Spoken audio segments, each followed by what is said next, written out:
Arrest in a Valley Village murder. Now, Mike Rogers on the desk.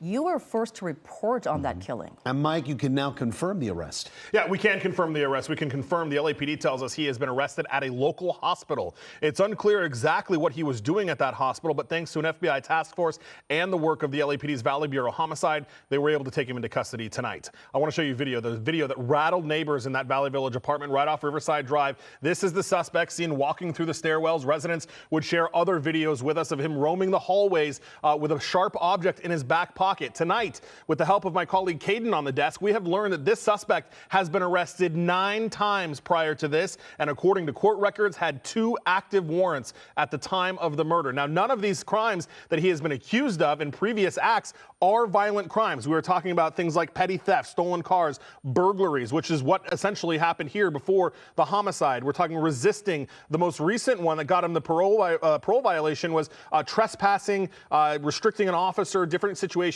like that. Now, this suspect is believed to have entered a skylight in a vacant apartment, then used a balcony to shimmy from one balcony to another, where he encountered a resident here at the Ashton Sherman Village, got into a fight with that resident. Ultimately, that resident died. The cause of death still pending for the medical examiners, but tonight, residents say they're happy this guy's off the streets. I think it's such a relief for everyone in the building to know that they've arrested someone. The fact that we've still had homeless people roaming our building for the past 12 days has made it like a little bit more intense.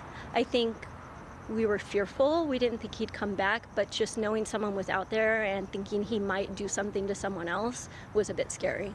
Residents have been wildly frustrated with the security situation at that building management refusing to speak with us or give us any kind of comment. Residents say even after the homicide, the security issues were not dealt with the way that they would have liked to. They say the security that the building hired wasn't doing enough. You'll notice in that interview we did, 2 men who were wearing security shirts notably walked into the frame of our camera, one of them turning his back so that we could see security on the back of his shirt. That resident says that type of security is new. They feel better with those guys being there, but say they don't know how long the building will allow them to stay.